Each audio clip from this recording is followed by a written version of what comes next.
بسم اللہ الرحمن الرحیم۔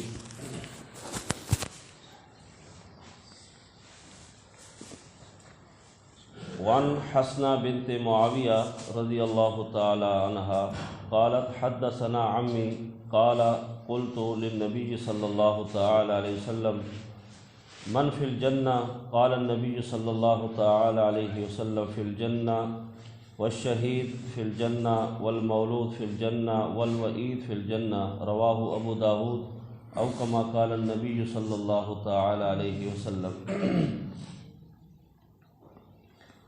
شہید کی کئی قسمیں ہوتی ہیں، لیکن جو شہید حقیقی ہے یہ وہ ہے جو اللہ کی راہ میں اعلیٰ کلمت اللہ کے لیے کفاروں کے ساتھ میدان جنگ میں مارا جائے، اس کو شہید کہا جاتا ہے، اور یہ شہید حقیقی ہے۔ اس کے علاوہ جو احادیث مبارکہ کے اندر آتا ہے، پانی میں ڈوب گیا یا سفر پہ جا رہا تھا موت آ گئی، یا بجلی کی کرنٹ سے اس کو موت آئی، یعنی ناگہانی آفت پہ اس کو موت آ گئی اچانک، یہ بھی شہید ہے، لیکن یہ شہید حکمی میں آتا ہے، اصل شہید نہیں ہے، لیکن شہید حکمی ہے۔ اللہ تبارک و تعالیٰ اس کے ساتھ بھی رحمت والا معاملہ فرمائیں گے۔ لیکن یہاں تھوڑی سی بات جو قابل ذکر اور قابل غور ہے وہ یہ ہے کہ ہر وہ ناگہانی آفت جو انسان کے اوپر آتی ہے، اگر یہ ناگہانی آفت انسان کے اوپر اس حالت میں آئی کہ انسان نیکی کا کام کر رہا تھا یا نیکی کرنے کا ارادہ کر رہا تھا، تو یاد رکھو پھر یہ موت انسان کے لیے باعث رحمت ہے، اور اس سے اللہ تبارک و تعالیٰ انسان کے ساتھ رحمت والا معاملہ فرمائے۔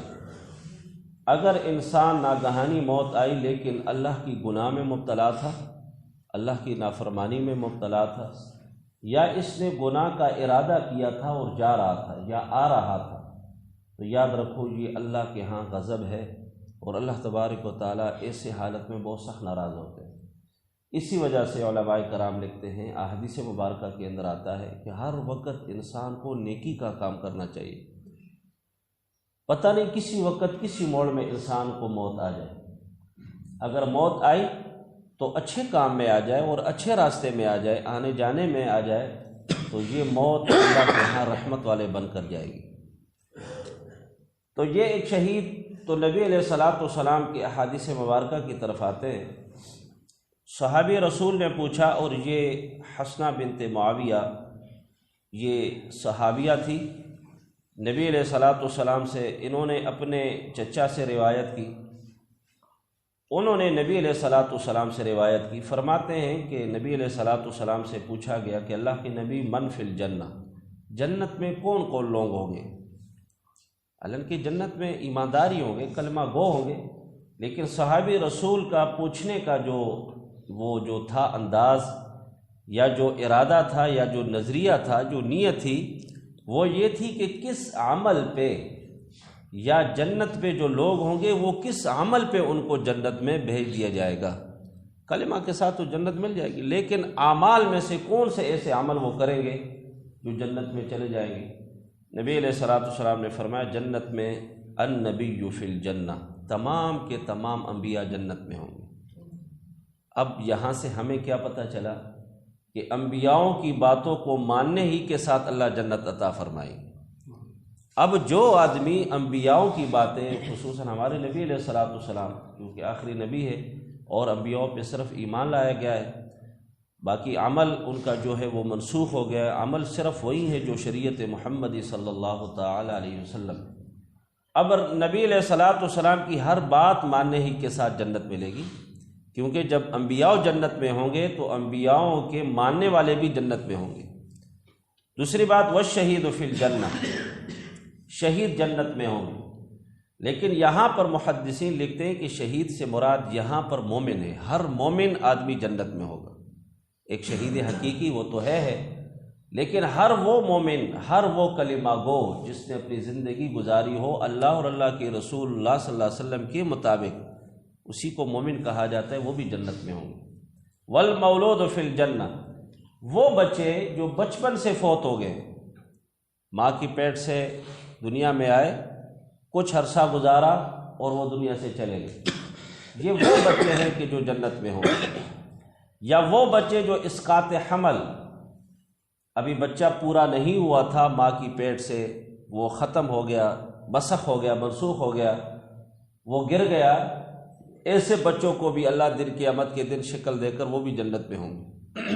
لیکن اس میں ان والدینوں کے لیے بہت بڑی خوش قسمتی ہے کہ جن کے بچے بچپن میں فوت ہو گئے، ایسے بچے دن قیامت کے دن اللہ کے ہاں التجا کریں گے، درخواست کریں گے اور اللہ سے چیز مانگیں گے کہ اللہ ہمارے والدین جو ہیں ان کو بھی جنت عطا فرما دے۔ پھر ان کی سفارش قبول کی جائے گی اور یہ بچے اپنے والدینوں کو خوشی خوشی کے ساتھ جنت لے جائیں گے۔ دیکھو کیوں؟ ایک تو یہ بات ہے، یہ اللہ کا ایک نظام ہے، کیونکہ جب ایک بچہ بچپن میں فوت ہو جاتا ہے والدین کو بہت بڑا دھچکا لگتا ہے، یہ لخت جگر ہوتا ہے، خون کا ٹکڑا ہوتا ہے، تو دنیا میں یہ صبر کرتا ہے یہ والدین، اور آخرت میں یہ اللہ مرتبہ نصیب فرما دیتے ہیں کہ اس بچے کی سفارش ہوگی اور اس سفارش پہ اس کو جنت عطا فرما دی جائے گی۔ حضرت مالک بن دینار تھے، بہت لمبا چوڑا قصہ ہے۔ کسی نے ان سے پوچھا کہ مالک بن دینار بتا آپ کے توبے کا جو سبب کیسے بنا؟ حضرت مالک بن دینار رحمۃ اللہ تعالی علیہ وسلم وقت کے حالات کے مطابق اللہ کی رحمت سے بہت دور تھے۔ اس وقت جو نظام تھا، جو ماحول تھا، شراب نوشی وغیرہ وغیرہ، اللہ نے ان کو ولایت کی طرف کیسے اللہ نے ان کو یہ اتنا بڑا مرتبہ نصیب فرمایا؟ تو فرماتے ہیں کہ میں ایک میری باندی تھی جو بہت خوبصورت تھی، کنیزہ، اس کے ساتھ میری بڑی محبت تھی۔ اب اپنا توبہ کا قصہ بیان فرماتے ہیں، تو فرماتے ہیں اس سے اللہ نے مجھے ایک بچہ دیا، بیٹی تھی۔ یہاں پر بھی یاد رکھو یہ بیٹیاں اور بیٹے یہ دونوں اللہ کی رحمت ہیں۔ بعد ہمارے معاشرے کے اندر جب بیٹے پیدا ہو جاتے ہیں بڑے خوش ہوتے ہیں، وَإِذَا بُشِّرَ أَحَدٌ بِالْأُنثَىٰ وَوَجْهُهُ مُسْوَدٌّ وَهُوَ كَظِيمٌ، بیٹیوں پہ ناراض ہو جاتے ہیں۔ یہ بھی اللہ تبارک و تعالیٰ کی تخلیق میں ہم ناراضگی کرتے ہیں، بھئی کیوں؟ بیٹے کیوں ہم خوشیاں مناتے ہیں، بیٹیوں پہ نہیں مناتے، حالانکہ دونوں اللہ کی طرف سے ہے۔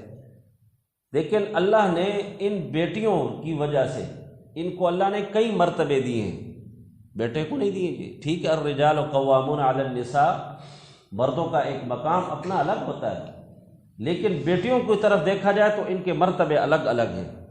تو جب مرتبے الگ ہیں تو اعزاز میں بھی بڑے ہیں، لیکن ہمارے معاشرے میں یہ پسند نہیں ہوتے، نہیں ایسا نہیں کرنا چاہیے۔ بیٹیاں رحمت ہوتی ہیں اللہ کی، جب چھوٹی بیٹی ہوتی ہے رحمت ہوتی ہے گھر میں، جب تھوڑی سی بڑی ہو جاتی ہے پھر والدین کی عزت بن جاتی ہے، اور جب وہ پھر کسی کی بیاہ ہو جاتی ہے، اس کی شادی ہو جاتی ہے، تو پھر وہ ماں بن جاتی ہے، اور اسی ماں کو اللہ تبارک و تعالیٰ فرمایا الجنت تحت اقدام الامہات، گھر میں بھی عزت، جب بچی بڑی ہوئی عزت، جب دوسرے گھر میں بھی گئی عزت، اور جب آخری مرحلہ میں آ جاتی ہے تو پھر ان کے اور درجات بلند ہو جاتے ہیں، اور پھر اللہ تبارک و تعالیٰ فرماتے کہ اپنے والدین میں سے خصوصاً اپنی والدہ کی ادب و احترام اور خدمت کرو اور اللہ کی رضامندی اور اللہ کی خوشنودی حاصل کرو۔ بہرحال بچی تھی، بڑی خوبصورت تھی، اچانک وہ فوت ہو گئی۔ حضرت مالک بن دینار فرماتے بہت بڑا صدمہ ہوا مجھے۔ بتاتے ہیں کہ میں نے ایک دفعہ خواب دیکھا، خواب میں کیا دیکھتا ہوں کہ ایک بہت بڑا اژدہا سانپ ہے۔ یاد رکھو ہم جو اعمال کرتے ہیں نا، یہ دن قیامت کے دن یہ بہت عجیب شکلیں دی جائیں گی ان کو، اور نیک عمل جو کرتے ہیں ان کو بھی دی جائیں گی۔ فرماتے میں بھاگ رہا ہوں اس سانپ سے، بہت بڑا لمبا سانپ ہے۔ جب آگے گیا تو ایک بوڑھا شخص مجھے نظر آیا، تو میں نے اس کو کہا بابا جی مجھے بچاؤ اس سانپ سے۔ اس بوڑھے نے کہا کہ بیٹا میں تو نہیں بچا سکتا، یہ تو بہت لمبا ہے اور بڑا طاقتور ہے، آپ آگے جائیں کہیں آپ کو کوئی بچا لے گا۔ تو کہتے میں بھاگ رہا ہوں تو آگے ایک بڑا کنواں آیا، اس میں آگ بھڑک رہی تھی، تو دل کر رہا تھا کہ کنویں میں چھلانگ لگاؤں لیکن اس سے بچ جاؤں۔ تو آواز آئی کہ بھائی آپ چھلانگ نہ لگائیں، آگے جائیں کوئی بچا دے گا آپ کو۔ فرماتے ہیں کہ میں نے آگے بھاگنا شروع کیا تو ایک دیکھتا ہوں کہ کہ ایک بہت خوبصورت پردے لگے ہوئے ہیں اور عجیب سا محل ہے، اس محل سے چھوٹے چھوٹے بچے نکلنے لگے۔ جب وہ کافی نکل آئے تو انہوں نے کہا بھئی یہ ہماری بس کی بات نہیں ہے کہ ہم اس کو سانپ سے بچا سکے، لہذا اور بچوں کو بلاؤ۔ تو فرماتے ہیں کہ اور جب بچے آئے تو اس میں وہ میری چھوٹی بچی بھی تھی۔ وہ جب اس نے مجھے دیکھا کہ یہ بابا جان ہے تو اڑ کے وہ آئی اور ایک ہاتھ سے میرا ہاتھ پکڑا اور دوسرے ہاتھ سے سانپ کو یوں کیا تو سانپ پیچھے بھاگنے لگا، اور اس بچی نے مجھے اپنے گردن سے لگایا اور بوسہ دیا اور کہا کہ ابا جی بس کر دو، توبہ کر دو، اللہ کی شراب نوشی بند کر دو، اللہ کی نافرمانی بند کر دو۔ میں نے تعجب سے پوچھا کہ بچی آپ کہاں اور یہ کیا تھا یہ سب کچھ؟ فرمایا بابا جان یہ جو سانپ تھا یہ تمہارے برے اعمال تھے، بد اعمال تھے جو تم دنیا میں کر رہے ہو، اور جو بوڑھا آپ کو نظر آئے یہ تمہارے نیک اعمال تھے، لیکن وہ بوڑھا تھا اس کے اندر اتنی طاقت نہیں تھی کہ وہ تمہیں اس برے اعمال سے بچا سکے، اور جو آگے آگ تھی یہ جہنم تھی، لیکن اللہ کی رحمت زیادہ تھی تو آپ کو غیبی آواز سے فرشتوں نے دیا کہ آگے جائے، اور ہم جو سب ہیں یہ وہ بچے ہیں کہ جو دنیا میں فوت ہو جاتے ہیں اور آ کر یہاں بسیرا کرتے ہیں۔ حضرت مالک بن دینار رحمۃ اللہ علیہ کی جب آنکھ کھلی ایسا توبہ کیا کہ وقت کے امام الاولیاء بن گئے تھے۔ تو بچیوں سے معلوم ہوا کہ یہ وہ بچے بھی ہوں گے جنت میں جو بچپن میں فوت ہو گئے۔ اور تیسرے والوعید فی الجنہ، وعید ان بچوں کو کہا جاتا ہے کہ جن کو زندہ دفنا دیا گیا تھا زمانے جاہلیت، بأی ذنب قتلت، دن قیامت کے دن یہ بچے بھی آئیں گے اللہ کے سامنے کھڑے ہوں گے اور کہیں گے کہ اللہ ہمیں کس گناہ کی بدولت ہمیں زندہ گاڑا گیا تھا۔ ایک قصہ یاد آیا، جاہلیت بہت زیادہ تھی عرب کے اندر، نبی علیہ الصلوۃ والسلام کے دور سے پہلے اللہ کے نبی علیہ الصلوۃ والسلام پہ درود شریف بہت زیادہ پڑھا کریں، ہمارے اوپر بہت بڑا احسان کیا اللہ نے۔ لقد من اللہ علی المؤمنین اذ بعث فیہم رسولا، اگر یہ رسول نہ آتے تو ہم جانوروں سے بھی بدتر تھے۔ لِيُخْرِجَكُم مِّنَ الظُّلُمَاتِ إِلَى النُّورِ، نبی آئے تو اللہ نے ہمیں اندھیروں سے نکالا۔ ایک صحابی رسول نے اپنے قصہ بیان کیا، بڑا دردناک قصہ ہے، آخری قصہ ہے۔ ایک دفعہ نبی علیہ الصلوۃ والسلام کے پاس بیٹھے ہوئے تھے، زار و قطار رو رہے تھے۔ نبی علیہ الصلوۃ والسلام نے وجہ پوچھی، فرمایا اللہ کی نبی زمانے جاہلیت کا ایک قصہ یاد آ گیا مجھے۔ نبی علیہ الصلوۃ والسلام نے فرمایا کیا تھا؟ فرمایا اللہ کے نبی میں سفر پہ جا رہا تھا، میری گھر والے حاملہ تھی، پیٹ میں بچہ تھا، تو میں نے اس کو کہہ دیا کہ میں جب واپس آؤں اگر بچی ہو تو اس کو زندہ گاڑ دو۔ دیکھو یہ جاہلیت کے کام ہمارے اندر بھی ہیں۔ وہ فرق یہ کہ وہ کلمہ نہیں پڑھتے تھے، ان کا دل سخت تھا، ہم کلمہ پڑھتے ہیں ہمارا دل سخت ہے۔ وہ بھی بچیوں پہ خوشی نہیں مناتے تھے، ان کو زندہ دفنا دیتے تھے، بچوں پہ خوشی مناتے تھے، اور آج ہم بھی کر رہے ہیں۔ تو فرماتے ہیں کہ جب میں واپس آیا تو میری بچی بڑے عرصے کے بعد آیا تو بچی میری بڑی ہو گئی تھی، تو چونکہ ماں ہوتی ہے، اس نے یہ کام نہیں کیا تھا، چھپا رہی تھی۔ مجھے پتہ چلا تو میں بڑا غصہ ہوا، اس کو میں نے کہا آپ نے یہ کیوں نہیں کیا، اس کو دفنایا؟ اس نے کہا کیسے دفناتا میں؟ بہرحال صبح ہوئی، میں نے ہاتھ سے تھاما، اس کو پکڑا اور جو زمین گھاڑنے کے جو آلے تھے وہ بھی لے لیے اور چل پڑا جس کے میں اس کو دفنا دوں۔ فرماتے ہیں کہ میں چل رہا تھا، راستے میں میرے ساتھ وہ باتیں بھی کر رہی تھی، کبھی ابو، کبھی کیا، کہاں لے کے جا رہے ہو مجھے، کہاں ہم جا رہے ہیں، چھوٹی چھوٹی باتوں پہ زبان پہ وہ۔ بہرحال جب وہ جگہ آئی، اللہ معاف فرمائے، یہ حرم شریف کے ساتھ علماء کرام لکھتے ہیں، کتابوں میں آتے ہیں یہ جگہ تھی یہاں پر۔ تو وہاں جب میں عمرے پہ گیا تھا تو میں نے وہاں جو رہائشی تھا پرانا وہ کہہ رہا تھا کہ یہ جگہ یہاں پر یہ آبادی لوگ کرتے ہیں، وہاں آبادی نہیں ہوتی، بس وہاں پانی ہی پانی ایسا ہوتا ہے جس کو ہم وتر کہتے ہیں، بس وہاں کچھ آبادی نہیں ہوتی۔ انہوں نے بڑی کوشش کی عرب والوں نے کہ یہاں آبادی کر، لیکن جو ہی کرتے وہ گر جاتی ہے، کیونکہ جب زندہ انسان زمین کے اندر دفنا دیا جائے تو کیا اللہ کا غضب نہیں ہوتا؟ اللہ کا بہت بڑا غضب ہوتا ہے۔ تو فرماتے ہیں کہ جب چلتے چلتے جب وہاں جگہ آئی تو میں نے جب کھدائی شروع کر دی تو وہ بچی بھی میرے ساتھ کھدائی میں شروع ہو گئی۔ ہوتے ہیں نا چھوٹے چھوٹے بچے ہوتے ہیں۔ میرے جسم پہ جب مٹی کے کچھ ذرات آ جاتے تو وہ صاف بھی کر دیتی تھی۔ میں نے جب کھدائی کر لی تو جب اس کو وہاں کھڑا کیا تو پھر بھی پوچھ رہی تھی ابا یہ کیا کر رہے ہو میرے ساتھ، اتنی بڑی جاہلیت تھی۔ اور جب میں مٹی ڈالنے لگا تو پھر بھی رو رہی تھی کہ ابا یہ کیا کر رہے ہو۔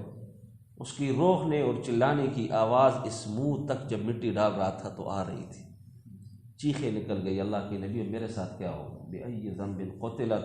تو حدیث مبارکہ کے اندر آتا ہے کہ وہ بچے جو زندہ گاڑے گئے تھے وہ بھی جنت میں ہوں گے، چونکہ انسان بہت بڑا سخت ہے، بہت بڑا سخت ہے۔ ثُمَّ قَسَتْ قُلُوبُكُم مِّن بَعْدِ ذَلِكَ فَهِيَ كَالْحِجَارَةِ أَوْ أَشَدُّ قَسْوَةً۔